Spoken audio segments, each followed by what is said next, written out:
नमस्कार। इस कथा पटल पर आप सभी का स्वागत है। दोस्तों, आज के अंक में लेकर आई हूँ ममता कालिया की प्रसिद्ध कहानी बोलने वाली औरत। प्रस्तुत कहानी की नायिका दीपशिखा प्रेम, विवाह और परिवार में छली जाती है।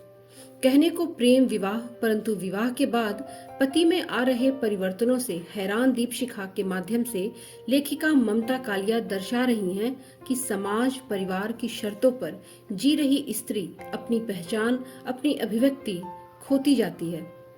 समाज परिवार बोलने वाली औरत को स्वीकार ही नहीं करता, परंतु सच तो यही है कि परिवार में, समाज में समरसता, एकजुटता और संबंधों में मधुरता बनी रहे, इसकी जिम्मेदारी स्त्री पुरुष दोनों पर बराबर से होती है।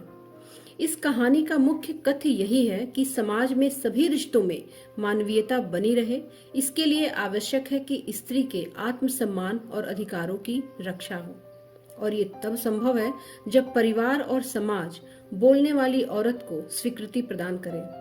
तो आइए सुने ममता कालिया की प्रसिद्ध कहानी बोलने वाली औरत। यह झाड़ू सीधी किसने खड़ी की? बीजी ने त्योरी चढ़ाकर विकट मुद्रा में पूछा। जवाब न मिलने पर उन्होंने मीरा को धमकाया। इस तरह फिर कभी झाड़ू की? वे कहना चाहती थीं कि मीरा को काम से निकाल देंगी, पर उन्हें पता था नौकरानी कितनी मुश्किल से मिलती है। फिर मीरा तो वैसे भी हमेशा छोड़ू छोड़ू मुद्रा में रहती थी। मैंने नहीं रखी, मीरा ने ऐंठ कर जवाब दिया। क्यों रखी थी? तुझे इतना नहीं मालूम कि झाड़ू खड़ी रखने से घर में दलिद्दर आता है, कर्ज बढ़ता है, रोग जड़ पकड़ लेता है? यह तो मैंने कभी नहीं सुना। जाने कौन गांव की है तू? माँ के घर से तो कुछ भी सीख कर नहीं आई। काके का काम वैसे ही ढीला चल रहा है, तू और झाड़ू खड़ी रख, यही सीख है तेरी। मेरा ख्याल है झाड़ू गुसल खाने के बीचों बीच भीगती हुई पसरी छोड़ देने से दलिद्दर आ सकता है। तीलियां गल जाती हैं, रस्सी ढीली पड़ जाती है और गंदी भी तो कितनी लगती है। आज तो मैंने माफ कर दिया, फिर कभी झाड़ू खड़ी ना मिले, समझी? इस बात में कोई तुक नहीं है बीजी, झाड़ू कैसे भी रखी जा सकती है। बीजी झुंझला गई। कैसी जाहिल और जिद्दी लड़की ले आया है काका। लाख बार कहा था इस कुदेसिन से ब्याह न कर, पर नहीं, उसके सिर पर तो भूत सवार था। शिखा को हंसी आ गई। बीजी अपने को बहुत सही और समझदार मानती हैं, जबकि अक्सर उनकी बातों में कोई तर्क ही नहीं होता। उसे हंसते देखकर बीजी का खून खौल गया। इसे तो बिल्कुल अकल नहीं, उन्होंने मीरा से कहा। शिखा ने पूछा, बीजी चाय पिएंगी? बीजी उसकी तरफ पीठ करके बैठी रही। शिखा की बात का जवाब देना वे जरूरी नहीं समझती। वैसे भी उनका ख्याल था कि शिखा के स्वर में खुशामद की कमी रहती है। शिखा ने चाय का ग्लास उनके आगे रखा तो वे भड़क गईं। वैसे ही मेरा कब्ज के मारे बुरा हाल है, तू चाय पिला पिलाकर मुझे मार डालना चाहती है। शिखा ने और बहस करना स्थगित किया और चाय का ग्लास लेकर अपने कमरे में चली गई। शिखा का शौहर कपिल अपने घर वालों से इन अर्थों से भिन्न था कि आमतौर पर उसका सोचने का एक मौलिक तरीका था। शादी के ख्याल से जब उसने अपने आसपास देखा तो कॉलेज में उसे अपने से 2 साल जूनियर बीएससी में पढ़ती लिखती शिखा अच्छी लगी थी।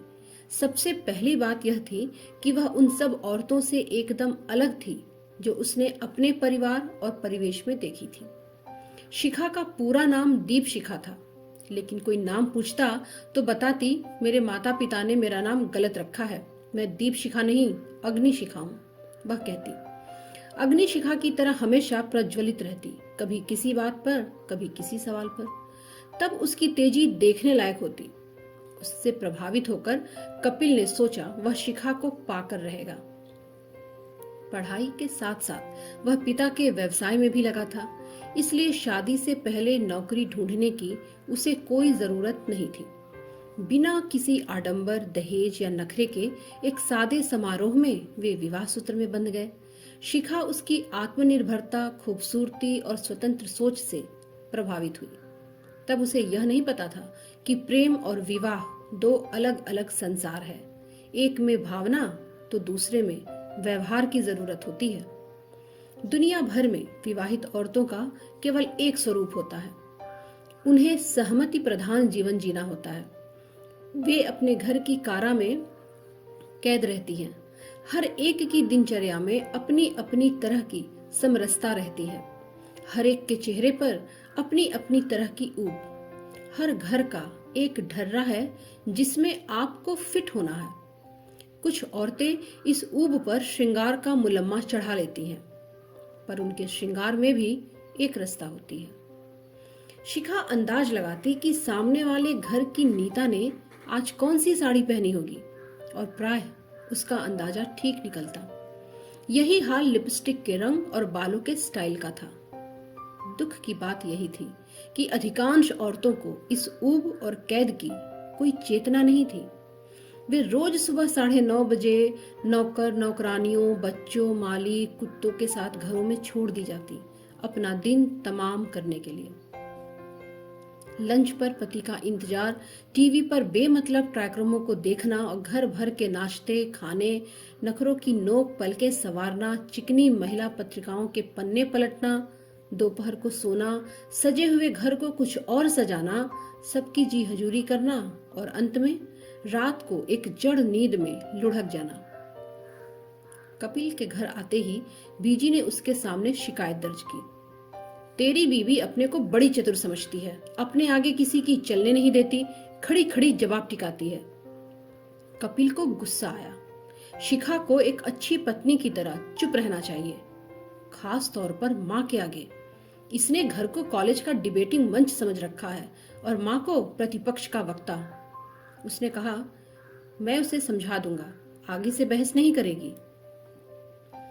माँ ने मुंह बिचकाया। उल्टी खोपड़ी की है बिल्कुल, समझ ही नहीं सकती।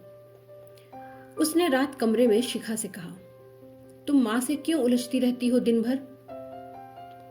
शिखा ने कहा, इस बात का विलोम उतना ही सच है। हम विलोम अनुलोम में बात नहीं कर रहे शिखा, एक संबंध है जिसकी इज्जत तुम्हें करनी होगी। गलत बातों की भी। माँ की कोई बात गलत नहीं होती, कोई भी इंसान परफेक्ट नहीं हो सकता। कपिल तैश में आ गया। तुमने माँ को इम्परफेक्ट कहा? तुम्हें शर्म आनी चाहिए, तुम हमेशा ज्यादा बोल जाती हो और गलत भी। तुम मेरी आवाज बंद करना चाहते हो। मैं एक शांत और सुरुचिपूर्ण जीवन जीना चाहता हूं। शिखा अंदर तक जल गई इस उत्तर से, क्योंकि यह उत्तर हजार नए प्रश्नों को जन्म दे रहा था। उसने प्रश्नों को होठों के क्लिप से दबाया और सोचा, अब वह बिल्कुल नहीं बोलेगी, यहां तक कि ये सब उसकी आवाज को तरस जाएंगे। लेकिन यह निश्चय उससे निभ न पाता। बहुत जल्द कोई न कोई ऐसा प्रसंग उपस्थित हो जाता कि ज्वालामुखी की तरह फट पड़ती और एक बार फिर बदतमीज बदजुबान कहलाई जाती। तब शिखा बेहद तनाव में आ जाती। उसे लगता घर में जैसे टॉयलेट होता है वैसे ही एक टॉयलेट भी होना चाहिए, जहां खड़े होकर वह अपना गुबार निकाल ले, जंजीर खींचकर बातें बहा दे और एक सभ्य शांत मुद्रा से बाहर आ जाए। उसे यह भी बड़ा अजीब लगता है कि वह लगातार ऐसे लोगों से मुखातिब है जिन्हें इस भारी भरकम शब्दकोश की जरूरत ही नहीं है। घर को सुचारू रूप से चलाने के लिए सिर्फ 2 शब्दों की दरकार थी, जी और हाँ जी। कल छोले बनेंगे? जी, छोले बनेंगे। पाजामों के नाड़े बदले जाने चाहिए? हाँ जी, बदले जाने चाहिए। उसने अपनी जैसी कई स्त्रियों से बात करके देखा। सब में अपने घर बार के लिए बेहद संतोष और गर्व था। हमारे तो ये ऐसे हैं, हमारे तो ये वैसे हैं जैसा कोई नहीं हो सकता। हमारे बच्चे तो बिल्कुल लवकुश की जोड़ी हैं। हमारा बेटा तो पढ़ने में इतना तेज है कि पूछो ही मत।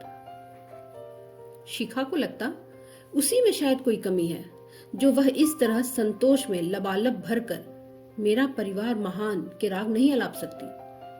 रातों को बिस्तर में पड़े पड़े वह देर तक सोती नहीं बल्कि सोचती रहती। उसकी नियति क्या है? न जाने कब कैसे एक फुल टाइम गृहिणी बनती गई, जबकि उसने जिंदगी की एक बिल्कुल अलग तस्वीर देखी थी। कितना अजीब होता है कि 2 लोग बिल्कुल अनोखे अकेले अंदाज में इसलिए करीब आए कि वे एक दूसरे की मौलिकता की कद्र करते हों, और महज इसलिए टकराएं क्योंकि अब उन्हें वो मौलिकता बर्दाश्त ही नहीं। दरअसल वे दोनों अपने अपने खलनायक के हाथों मार खा रहे थे, और यह खलनायक था रूटीन, जो जीवन की खूबसूरती को दीमक की तरह चाट रहा था। कपिल चाहता था कि शिखा एक अनुकूल पत्नी की तरह रूटीन का बड़ा हिस्सा अपने ऊपर ओढ़ ले और उसे अपने मौलिक सोच विचार के लिए स्वतंत्र छोड़ दे। शिखा की भी यही उम्मीद थी। उसकी जिंदगी का रूटीन या ढर्रा उनसे कहीं ज्यादा शक्तिशाली था। अल सुबह वह कॉलबेल की पहली कर्कश ध्वनि के साथ जग जाता और रात 12 के टन घंटे के साथ सोता। बीजी इस घर में रूटीन की चौकीदार तैनात थी। घर की दिनचर्या में जरा सी भी देर सबेर उन्हें बर्दाश्त नहीं था। शिखा जैसे तैसे रोज के काम निपटाती और जब समस्त घर सो जाता, हाथ मुंह धो कपड़े बदल एक बार फिर अपना दिन शुरू करने की कोशिश करती। उसे सोने में काफी देर हो जाती और अगली सुबह उठने में भी। उसके सभी आगामी काम थोड़े पिछड़ जाते। बीजी का हिदायतनामा शुरू हो जाता। यह आधी आधी रात तक बत्ती जलाकर क्या करती रहती हो? ऐसे कहीं घर चलता है? ससुर जी सीखा हुआ मुहावरा टिका देते, early to bed and early to rise वगैरह वगैरह। हिदायतें सही होती पर शिखा को बुरी लगती। वह बेमन से झाड़ू झाड़न पोछे का हाथ में सामान उठा लेती, जबकि उसका दिमाग किताब कागज और कलम की मांग करता रहता। कभी कभी छुट्टी के दिन कपिल घर के कामों में उसकी मदद करता। बीजी उसे टोक देती, ये औरतों वाले काम करता तो अच्छा लगता है, बिल्कुल जोरू का गुलाम हो गया है। घर में एक सहज और सघन संबंध को लगातार ठोक पीट कर यांत्रिक बनाया जा रहा था। एकांत में जो भी तन्मयता पति पत्नी के बीच जन्म लेती, दिन के उजाले में उसकी गर्दन मरोड़ दी जाती। बीजी को संतोष था कि वे अपने परिवार का संचालन बढ़िया कर रही हैं। बेटे से कहती, फिक्र मत कर, थोड़े दिनों में मैं इसे ऐन पटरी पर ले आऊंगी। पटरी पर शिखा तब भी नहीं आई जब वह 2 बच्चों की मां हो गई। बस इतना भर हुआ कि उसने अपने सभी सवालों का रुख अन्य लोगों से हटाकर कपिल और बच्चों की तरफ कर लिया। बच्चे अभी कई सवालों के जवाब देने लायक समझदार नहीं हुए थे, बल्कि लाड़ प्यार में दोनों के अंदर एक तर्कातीत तुनक मिजाजी आ बैठी थी। स्कूल से आकर वे दिन भर वीडियो देखते, गाने सुनते, आपस में मारपीट करते और जैसे तैसे अपना होमवर्क पार करके सो जाते। कपिल अपने व्यवसाय से बचा हुआ समय अखबारों, पत्रिकाओं और दोस्तों में बिताता। अकेली शिखा घर की कारा में कैद घटनाहीन दिन बिताती रहती। वह जीवन के पिछले 10 सालों और अगले 20 सालों पर नजर डालती और घबरा जाती। क्या उसे वापस अग्नि शिखा की बजाय दीप शिखा बनकर ही रहना होगा? मध्यम और मधुर मधुर जलना होगा? वह क्या करे अगर उसके अंदर तेल की जगह लावा भरा पड़ा है? उसे रोज लगता कि उसे अपना जीवन नए सिरे से शुरू करना चाहिए। इस उद्देश्य से उसने कपिल से कहा, क्यों नहीं हम 2-4 दिन को कहीं बाहर घूमने चलें? कहाँ? कहीं भी, जैसे जयपुर या आगरा। वहां हमें कौन जानता है, फिजूल में एक नई जगह जाकर फंसना। देखने को बहुत कुछ है, हम घूमेंगे, कुछ नई नायाब चीजें खरीदेंगे, देखना एकदम फ्रेश हो जाएंगे। ऐसी सब चीजें यहाँ भी मिलती हैं, और सारी दुनिया का दर्शन जब टीवी पर हो जाता है तो वहां जाने में क्या तुक है? तुक के सहारे दिन कब तक बिताएंगे? बच्चों ने इस बात का मजाक बना लिया। कल को तुम कहोगी अंडमान चलेंगे, घूमेंगे। इसका मतलब हम कहीं नहीं जाएंगे, यहीं पड़े पड़े एक दिन दरख्त बन जाएंगे। तुम अपने दिमाग का इलाज कराओ शिखा। मुझे लगता है तुम्हारे हार्मोन बदल रहे हैं। मुझे लगता है कि तुम्हारे भी हार्मोन बदल रहे हैं। तुम्हारे अंदर ये बराबरी का बोलना एक रोग बनता जा रहा है। इन उलूल जुलूल बातों में क्या रखा है? शिखा याद करती वे प्यार के दिन जब उसकी कोई बात बेतुकी नहीं होती थी। एक इंसान को प्रेमी की तरह जानना और पति की तरह पाना कितना अलग था। जिसने उसने निराला समझा वही कितना औसत निकला। वह नहीं चाहता जीवन के ढर्रे में कोई नयापन। उसे एक परंपरा चाहिए, जी हजूरी की। उसे एक गांधारी चाहिए जो जानबूझकर न सिर्फ अंधी हो बल्कि गूंगी और बहरी भी हो। बच्चों ने बात दादी तक पहुंचा दी। बीजी एकदम भड़क गई। अपना काम धंधा छोड़कर काका जयपुर जाएगा? क्यों? बीबी को सैर कराने? एक हम थे, कभी घर से बाहर पैर नहीं रखा। शिखा से रहा नहीं गया। और अब जो आप तीर्थों के बहाने घूमने जाती हैं, वो तीर्थ को तू घूमना कहती है? इतनी खराब जुबान पाई है तूने, कैसे गुजारा होगा तेरी गृहस्थी का? काश काश गोदरेज कंपनी का कोई ताला होता मुंह पर लगाने वाला, तो ये लोग उसे मेरे मुंह पर जड़कर चाबी सेफ में डाल देते। शिखा ने सोचा, सच ऐसे कब तक चलेगा जीवन? बच्चे शहजादों की तरह बर्ताव करते। नाश्ता करने के बाद जूठी प्लेटें कमरे में पड़ी रहती मेज पर। शिखा चिल्लाती, यहाँ कोई रूम सर्विस नहीं चल रही, जाओ अपने जूठे बर्तन रसोई में रख कर आओ। नहीं रखेंगे, क्या कर लोगी? बड़ा बेटा हिमाकत से कहता। न चाहते हुए भी शिखा मार बैठती। एक दिन बेटे ने पलटकर उसे मार दिया। हल्के हाथ से नहीं, भरपूर घूंसा मुंह पर। होठ के अंदर एक तरफ का मांस बिल्कुल चिथड़ा हो गया। शिखा सन्न रह गई। न केवल उसके शब्द बंद हो गए, जबड़ा भी जाम हो गया। बर्तन बेटे ने फिर भी नहीं उठाए। दोपहर तक कमरे में पड़े रहे। घर भर में किसी ने बेटे को गलत नहीं कहा। बीजी एक दर्शक की तरह वारदात देखती रही। उन्होंने कहा, हमेशा गलत बात बोलती हो, इसी से दूसरे का खून खौलता है।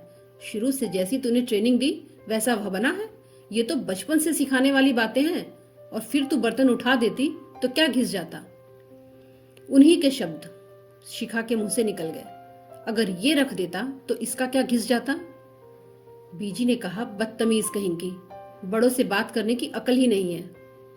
ससुर जी ने सारी घटना सुनाकर फिर एक मुहावरा टिका दिया, as you sow shall you reap.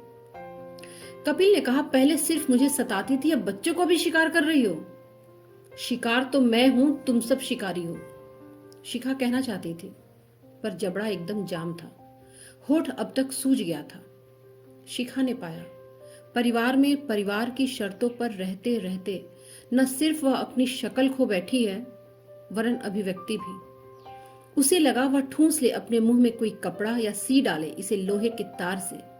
उसके शरीर से कहीं कोई आवाज ना निकले, बस उसके हाथ पैर परिवार के काम आते रहे। न निकले इस वक्त मुंह से बोल, लेकिन शब्द उसके अंदर खलबलाते रहेंगे। घर के लोग उसके समस्त रंध्र बंद कर दें, फिर भी ये शब्द अंदर पड़े रहेंगे, खौलते और खदकते। जब मृत्यु के बाद उसकी चीर फाड़ होगी तो ये शब्द निकल भागेंगे शरीर से और जीती जागती इबारत बन जाएंगे। उसके फेफड़ों से, गले की नली से, अतड़ियों से चिपके हुए ये शब्द बाहर आकर तीखे, नुकीले, कंटीले, जहरीले असहमति के अग्रलेख बनकर छा जाएंगे। अगर वह इन्हें लिख दे तो एक बहुत तेज एसिड का आविष्कार हो जाए। फिलहाल तो उसका मुंह सूजा हुआ है, पर मुंह बंद रखना चुप रहने की शर्त नहीं है। ये शब्द उसकी लड़ाई लड़ते रहेंगे। दोस्तों, ममता कालिया की ये कहानी हमें बहुत कुछ बताती है। आशा करती हूँ कि